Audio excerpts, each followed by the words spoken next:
Hey everyone, Drewby's Apiary here. Today is March 25th. It's a very warm, hot, sunny day here in this part of Georgia. It's in the upper 70s right now, so it's cooking. And we're out here at the Big Tree Yard. Today's video is going to go over the hives that we have, talk about splits, those divider boards that we used, and making splits with those, as well as kind of showing you a new yard that I'm using this upcoming season that I'm super excited about. So, you know, here we are. Last status when we were out here. These two are kind of acting a little funny. I'm very curious to see how they're doing. Obviously, I'm seeing bees come in and out, but that middle one right there seemed to be queenless. I gave them a brood frame 2 weeks ago, so I'll be curious if they attempted to start raising a new queen or not. And that one was just kind of weak, but I mean, it was trudging along.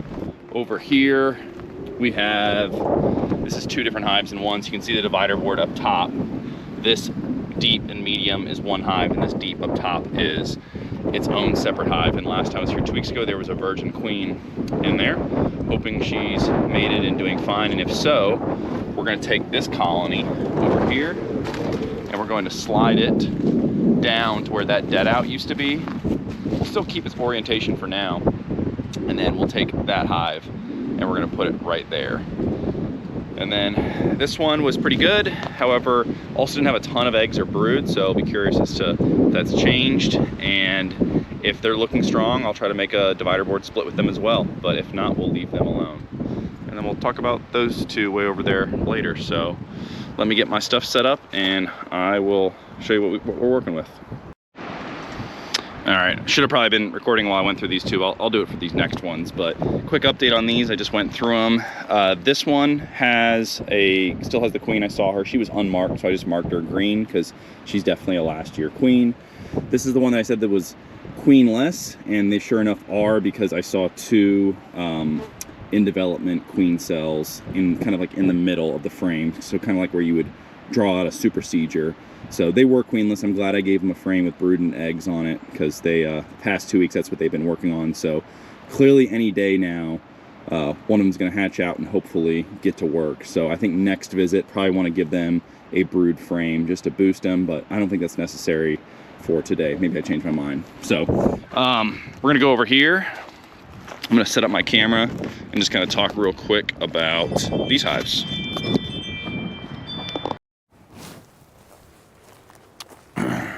All right, everyone, so I'm gonna go through this hive real fast.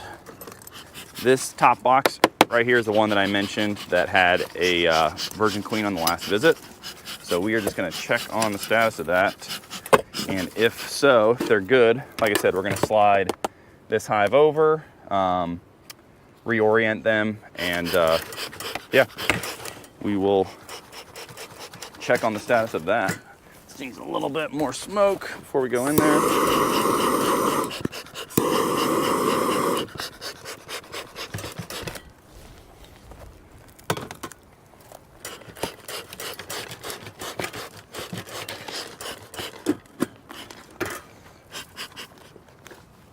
Let's take a look.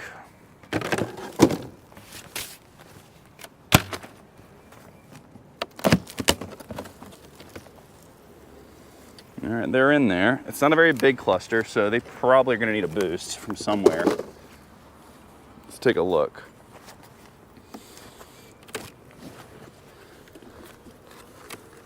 In this 10 frame box, this is probably only 2 seams of bees, so honestly pretty weak. But this whole time they've been sharing the warmth from below.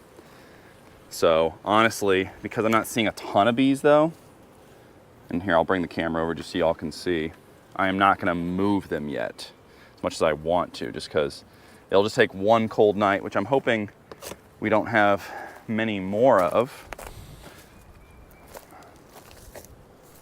You can kind of see in there. In this box right now, everything's just in this seam, barely in there. That's not enough to stay warm. Let's keep looking.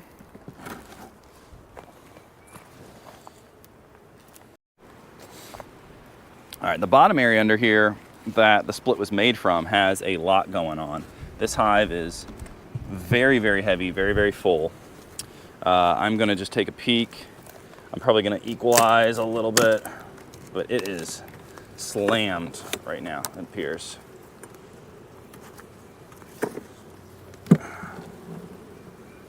Oh, that's never good. Never a good thing when you pull open a box and you're taking frames with you. That's asking for a problem.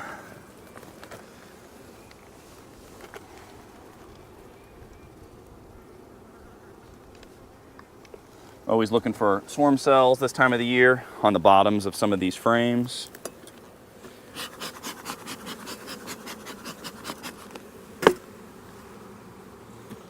Take all this.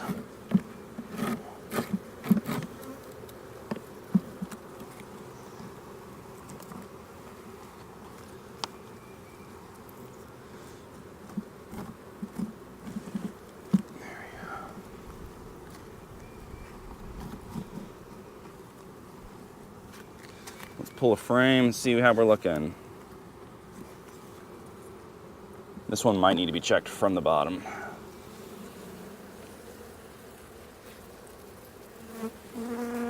Lots of bees. Pretty irritated with me right now. Yeah, this one's looking good. I'm gonna go through this hive, check for swarm cells, but I'm going to steal a frame from, or two, to boost up top. Especially if I can find my mated queen up in the top box, then I'm gonna give them a frame or two of bees. Well, brood, I should say. See if that'll get them to the finish line. All right, so I took a brood frame from out of here and gave it to the hive up top. I did actually find my currently laying queen. She's very small. Unfortunately, I just lost her. A lesson learned is, sometimes when a queen first gets mated, you'll kind of see her abdomen, it goes like a virgin queen, her abdomen hasn't really changed that much. It's still bigger than your average worker bee, but not by a lot. Well, once she's mated, her body's gonna start producing eggs. I have a feeling she probably hasn't been producing eggs for very long. She wasn't super heavy, so her backside wasn't super developed, and she was very flighty. So much so that in the process of me trying to mark her, and I just didn't grab her quick enough, that was on me, I tried to use the cage, she flew off. However, I did watch her as she flew off. She kind of circled around a bit. She's trying to get her orientation, and she essentially went right back into where she came. That's the last place that she remembers. So to her, that was familiar to her. So lesson learned, when you're gonna mark queens, make sure they're a little further along in their development. I think I was a little ambitious to get one marked that quickly. Wait till they get heavy and they're not as flighty. I just thought she was a small queen that wasn't maybe the best mated queen, but I think it's more just she wasn't that far along. So learn from my mistakes when it comes to that. We're gonna keep moving down the line. Like I said, I'm not moving anything from here. They still need time to produce some warmth, and maybe when that cluster gets a little bit bigger, we can consider moving them down the line, but not right now. So let's move on to the next one. This one's looking really good, folks. This was a deep and a medium, and I would say 75% of this box is like that. So I'm actually gonna take a frame out. I talked about giving that 1 week one over there a frame of brood that's raising new queens. I'm actually gonna do that now. But I'm trying to find the right one. I wanna make sure, as always, that you don't have the frame with your queen on it. Hoping I can grab one from the end. I saw 2 practice swarm cells on the bottom of the deep. No eggs or anything like that, but this super is pretty much full, so I'm actually gonna give them a super box today. Still not putting queen excluders on. I probably should. I just mentioned that a little bit ago that, I've got a queen, or maybe I didn't mention it. There's the queen's laying in this super, in this box. If you really want to try to keep your queens out of there, but because of the night still dropping below 50 at times, I just haven't put them in place. So you run that risk. If you're gonna use mediums in the cooler months, be prepared to have queens get in your supers if you use them, because you need the queen to move with the brood cluster. So otherwise she might freeze. or you might lose your hive in other ways. So yeah, this hive's looking really good. I think there is, let's just double check this one. I might end up taking the frame I just pulled out and give it to that one. Let's look at one more, just to be sure.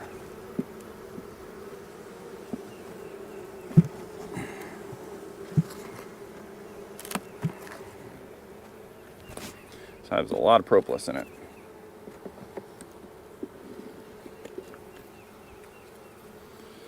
This has some pollen. There are 2 practice supersedures right here. Nothing in that one, nothing in this one. You can allow bees to do a supersedure at the right time if it works for you. I mean, usually when they're doing it, they're trying to tell you, and the hive is trying to tell itself something. So, you know, I'm usually all for it. If the queen is old and the hive knows that she needs to be replaced, it's not always the worst thing. All right, this is all just food. There's nothing on here, so I'm gonna take this one back. I'm actually gonna give them this one that I pulled out.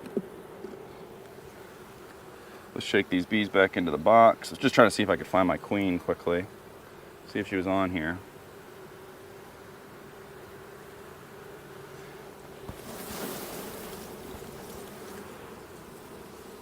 Okay. Let's get this in there and move on to the next. All right, yep, that one's looking good. That's definitely on queen right. Got some growth. I gave an extra super. This one I'm not gonna make any bigger. There is a queen in there. I'm about to mark her right now. The brood cluster was all over the place in this hive.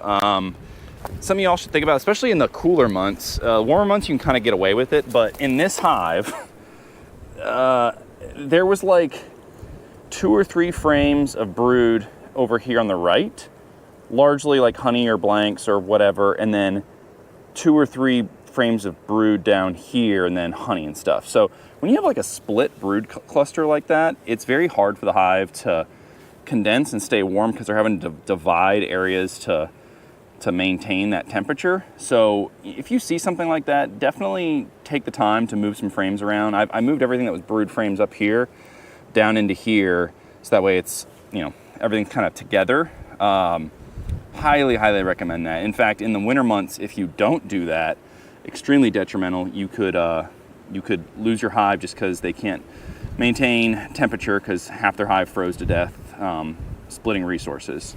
This is kind of wanted to show you too before I start to mark this queen. This was a frame that's been in here all winter long.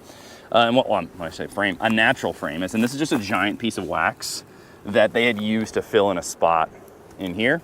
And I just decided it's time to take it out. It's primarily just drones, so I feel okay with that sacrifice being made in this instance, but they're gonna clean it up a little bit. And yeah, I'll probably collect it on a future visit just to process it. So just wanted to share that. And there's a drone hatching kind of right down there. Let's see if I can get it really close. Kind of see him coming out. Okay, without further ado, let's mark this queen. So I mentioned the other one that I just tried to mark didn't go so great because she was very flighty. This one has the proper amount of weight to her. I probably shouldn't be marking her blue. There's a really good chance she's a second-year queen. So actually, let me go get a different pen. It's possible she's. I had put some brood in there to make a new queen a couple weeks ago, but it's realistic that this is not a new queen. It's realistic that this is over winter. So let's mark her with the appropriate color. Let's see if I can get her out.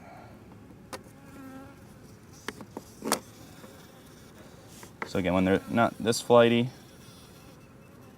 just pin her to the table, put her back in. She's good. Too easy. Let her dry in there for, 30 seconds or so. Drop her back in the hive. Yeah, not a whole lot else to say out here. Beautiful day, minus the wind. Even though the wind's a little refreshing, but 2 more hives to go, and then I'm out of here. And then I'll show you guys the next yard, which might be recorded at a different date in this video.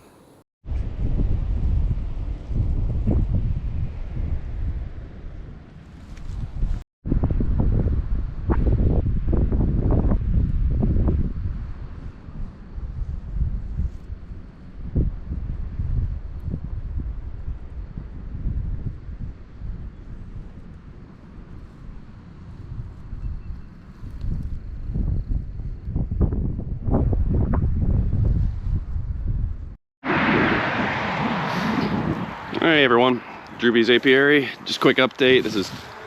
Today is, let's see, March 28th. There's a swarm in my side yard. Just wanted to show me, catch it, small one, probably from one of my mini mating nuts that I have over here. So I'm just gonna set this down and have y'all watch me go after this.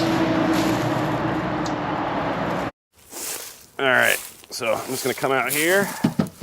I'm gonna place my little hive butler that I use for swarm catches under here.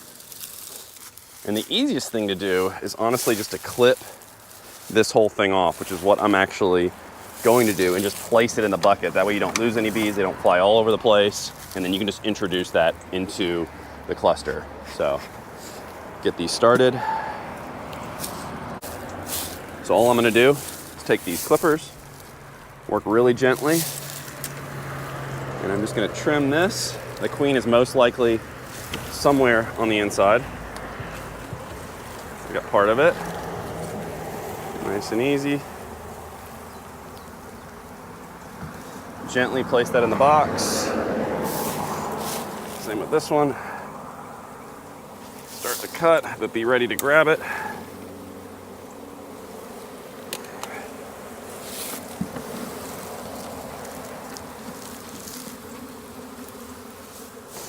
She is most likely in there. I'll briefly seal that up. Put it aside. Let them settle down.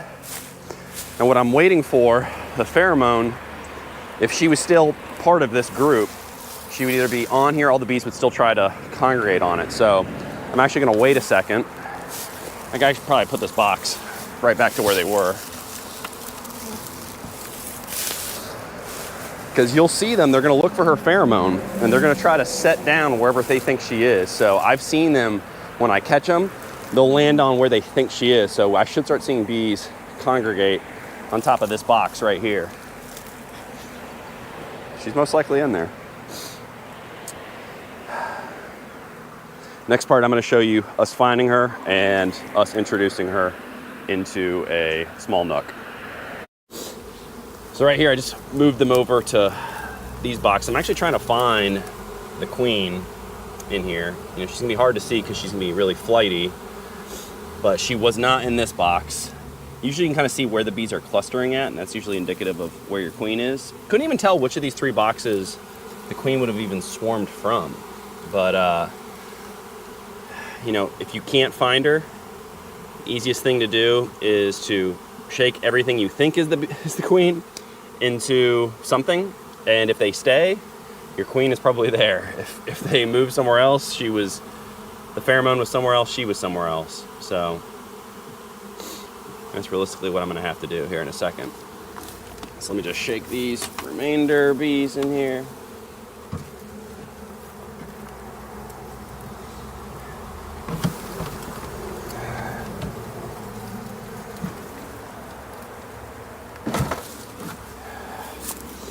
We're gonna let them settle for a second, or see if they'll settle.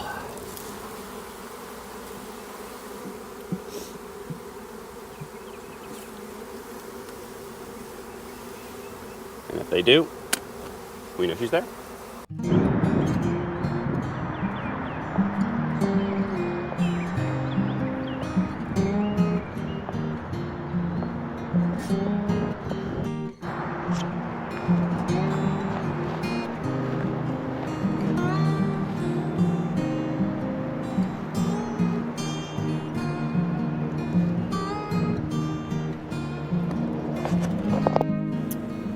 All right, as you can see from the video, we are at a new yard today. So I'm just out here checking these hives. There's a bunch of hives out here. This is a brand new location for me. Super excited about it.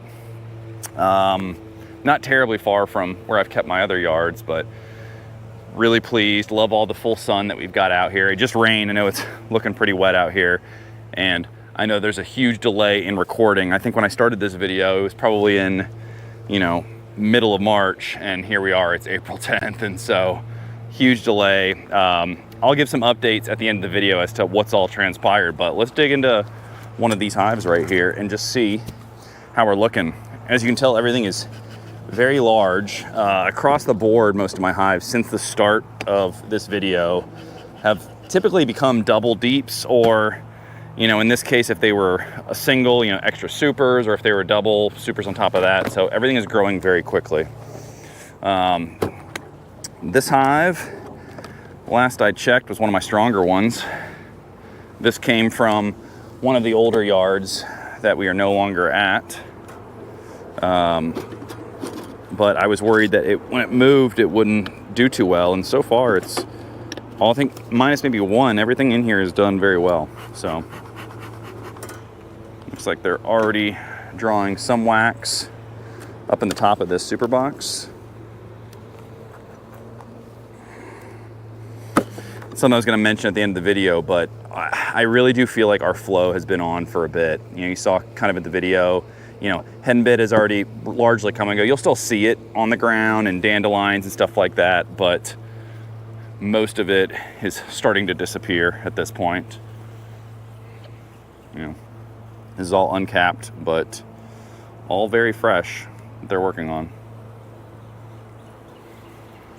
Some other frames up top are not looking so good, but that's all right. There's still plenty of time in the season, and it's just crazy. That's partly why I extended this video. I was thinking about making it a part 1, part 2, but to be honest, there's a lot I wanted to go over about, and just getting this out there about the flow starting here. I've never seen it start this early in Georgia. In my short years of beekeeping, I've never seen it. It's crazy how quickly they're packing it in this early. We've not even hit our tulip poplar, or, you know, I haven't even seen, you know, obviously we don't have our clover yet. Like, it's just, I'm gonna run out of supers here in the next couple weeks. So it's a good problem to have compared to some other years where things have been a lot slower. And you know, sure, maybe things change. I had that shim on there just so they could let these all hatch out. But as you can see, the drones hatched out and they kind of backfilled the spots with honey. So I'm just gonna pull this out now and let them just clean it. We're just gonna leave this right here. And move this a little bit closer. Yeah, I left that in there 2 weeks ago, just to let the drones hatch out. I felt bad about scraping them, and even just a big chunk of wax laid in between the shim, they just backfilled with honey. Look at all that white wax in there, though. That's what I'm saying, folks.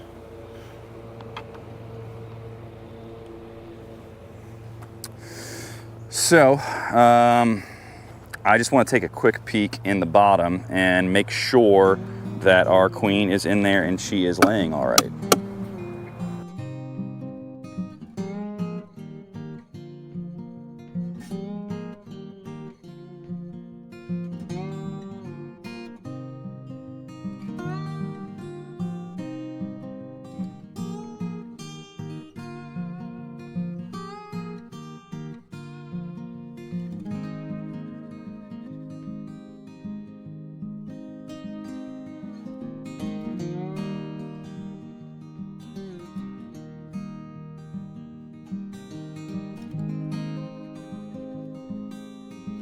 All right, so that one was good. Lots of stuff in the top two and the middle, you know, I should say the main two deeps. Eggs, brood, kind of kept it as just that for the visit. The top super, you know, maybe 20% full. I may give them something, but I only brought 2 supers with me today, just as extras, because I wasn't really planning on expanding any of these hives out here. The flow has slowed down a little bit. I mentioned we haven't had the true one, but we've definitely gotten something. And we also have a cold weekend coming up, so I don't want to give too many hives, too much space, and have bees that aren't strong enough to handle it, not be able to handle it. So let's just check in here.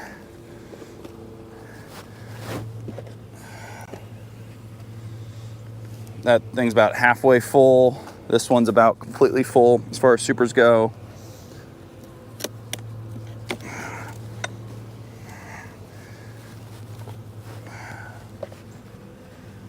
There are some practice cups down here. or sorry, not practice cups, practice swarm cells. You can kind of see them hanging. No eggs in any of them yet, but I see 4. So they were thinking about it. So let's try to quell that impulse if we can. So I'm just gonna go here, crush those.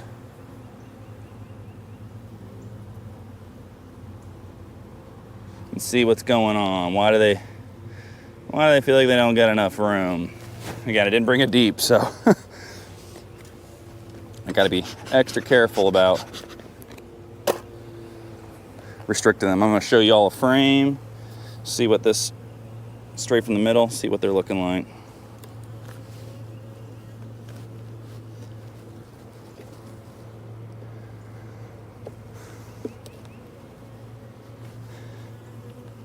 Nothing worse than working bees post-rain. That humidity starts to go up.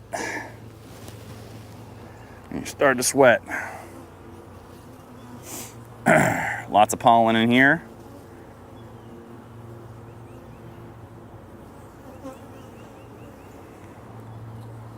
This hive last time, I wasn't 100% sure on the status of it being queen right. So I'm looking, but I actually see some eggs. They're not gonna really show in the video, but there's a few right here. So I'm not gonna try to hunt for her. I know she's in there, but they definitely had a brood break, so to speak, in the past 2 weeks before this queen started laying again. And it doesn't look like she's laid a ton, but she's clearly in there. So that's all you can ask for. Cool. Make sure you all see all that. Pollen, there's some eggs. I gotta make a decision on this one as far as how I'm gonna give them more room aside from another super box, which I really don't wanna do because I'd rather give them another deep now than what I'm seeing. Gotta make a decision. No worries. All right. On to the next hive. All right, and that's pretty much it. So, like I said, I know this was the second half, at least showing this yard. There wasn't a whole lot of me deep diving, showing y'all frames of everything, but I think there's maybe 1 or 2 fixes that need to be done. I just kind of want to speed up the video for sake of time. But everything in here, if something's not queen right, which right now looks like there's 1 hive that may have had a virgin queen hatch and another one that's still needing to get a little bit closer to that point or has supersedure cells, but otherwise this yard's looking pretty good. You know, there's some strong producers in the back and the middle. Others are recent splits from a month ago. So overall, super pleased, and want to get this video uploaded, as I mentioned, because it's been way too long of a stretch. The reason also why I'm wearing this veil is this yard has some bees that are a little defensive that will pester me, especially those hives that are far in the back. There's some bees that are over there that will chase you all the way to the car. So I'm wearing it right now just for my own comfort while speaking, so I can actually pay attention. Next steps here in this part of Georgia, at least what I can tell, is just continuing to add supers and check for swarm cells. You know, it's really no different from any other year. It's just that the flow happened a little bit earlier this year. So I haven't seen anything else that I would consider bizarre aside from that. My only thoughts with it is just simply that I may have to harvest a little earlier this year. I mentioned I'm probably gonna run out of my own supers. I normally harvest in June.